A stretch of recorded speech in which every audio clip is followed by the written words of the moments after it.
ఆ నక్షత్రాన్ని చూసి ఆనందించారని ఉంది. నిన్ను చూసి ఎవడైనా ఆనందించాడా? నిన్ను చూసి ఎవరైనా ఆనందించారా? నిన్ను చూసి ఎవడైనా సంతోషించాడా? నిన్ను చూసి ఎవడైనా ఆనందించాడా? నిన్ను చూసి ఎవడైనా సంతోషించాడా? మారన్న భర్త మారాడు, మారన్న భార్య మారింది. నిన్ను చూసి నీ భార్య ఎడుతుంది, ఇలాంటి వాడు దొరికాడండి రా బాబు, ఏ ముహూర్తం చేసుకున్నాను అయ్యా అంటో. పైకి బాగానే ఉంటున్నాడు, సాయంత్రం 5 తాగు వచ్చి పడిపోతాడు ఇంట్లోనూ. పైకి బాగానే కనపడుతున్నాడు, పైకి మంచిగానే కనపడుతున్నాడు, పైకి మంచిగానే కనపడుతున్నాడు. ఈవినింగ్ అయ్యేటప్పటికి ఫుల్గా తాగి ఇంటికి వస్తున్నాడు. నిన్ను చూసి నీ భార్య ఏడుస్తూ ఉంది, నిన్ను చూసి నీ భర్త ఏడుస్తూ ఉన్నాడు.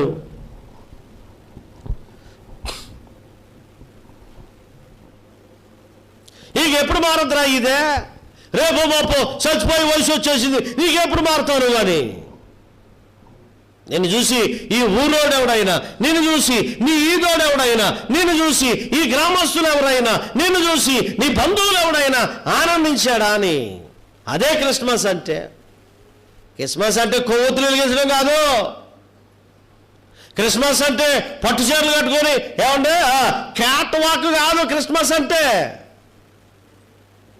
క్యాట్ వాకులు అంటే తెలుసా మీకు?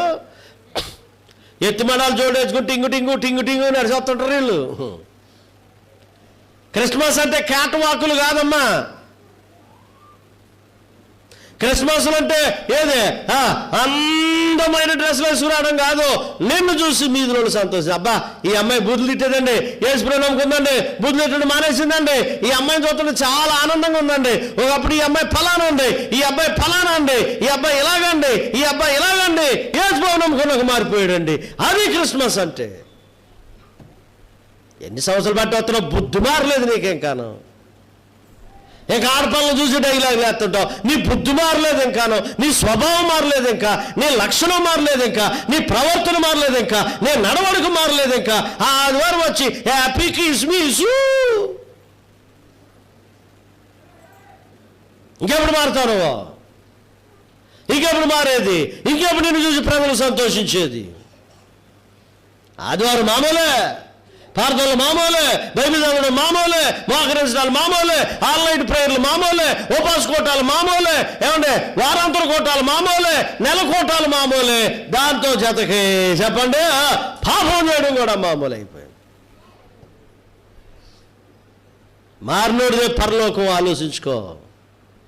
వారు ఆ నక్షత్రములు చూసి ఏమయ్యారో అత్యానంద భరితులయ్యారు. మగపిల్లడు పుట్టినంటే కాదండి సంబరం. ఏంటదే? పుత్రోత్సాహంబునాడు.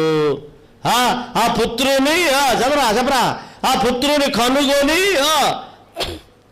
నువ్వు చెప్పేటోడికి నేను ముందుకే మళ్ళీ ఆదివారం కూడా వచ్చేదిగా ఏమంటే పుత్రుడు పుట్టగానే కాదట, ఆ పుత్రుని కనుగొని పొగడగా పుత్రోత్సాహంబునాడు పొందురా. మీ అబ్బాయిని చూసి ఎవడన్నా పొగుడుతున్నాడా? వాళ్ళ బావ ఒకటి తాగాడురా, వాళ్ళ కొడుకు 2 తాగాడురా. ఇదే కదా పొగడతలో. వాళ్ళ అమ్మ ఒక కొంపలో దూరితే కూతురు 4 కొంపల్లో దూరుతుంది. అదే కదా పొగడం అంటే. అమ్మ ఒక కొంపలు నాశనం చేస్తే కూతురు 20 కొంపలు నాశనం చేస్తుంది. అదే కదా పొగడం అంటే. అమ్మ ఒక వంకి తిప్పితే చెప్పండి కూతురు 4 వంకులు తిప్పుతుంది. ఇదే కదా పొగడం అంటే. మనిషి పుట్టావు, ఎందుకు పుట్టావో అర్థం అవట్లేదు నీకు. మనిషిలో బతుకుతున్నావు, ఎందుకు బతుకుతున్నావో తెలియలే. నువ్వు బతుకుతున్నావు ఆ పెంట మీద, ఏంటదే ఆ పంది బతుకుతా ఉంది. దానికి నీకేమైనా తేడా ఉందా అని ఎన్ని మాటలు చెప్పు. ఇలా దులపరించుకుని వెళ్ళిపో. పండే ఎలాగో నరకానికి పోతారు నాకు తెలిసి వచ్చి. మారునోడు ఎవడైనా నరకానికి పోవాల్సింది, అందులో సందేహం లేదు.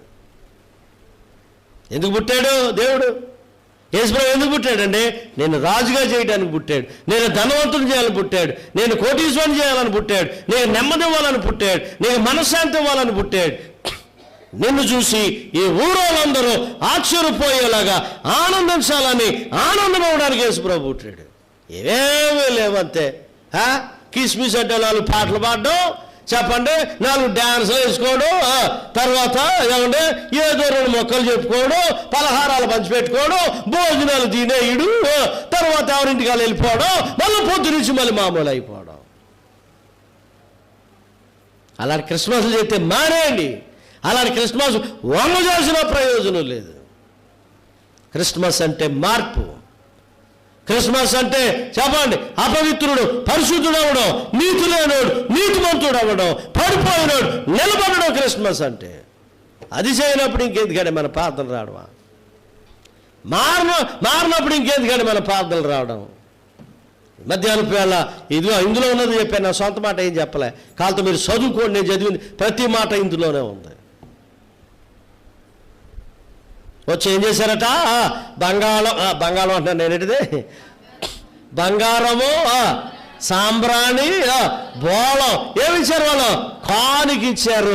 జ్ఞానులు ఆ చిన్న బొడ్డోడికి ఏమి ఇచ్చారు చెప్పండి, కానుకలు ఇచ్చి వెళ్ళారట.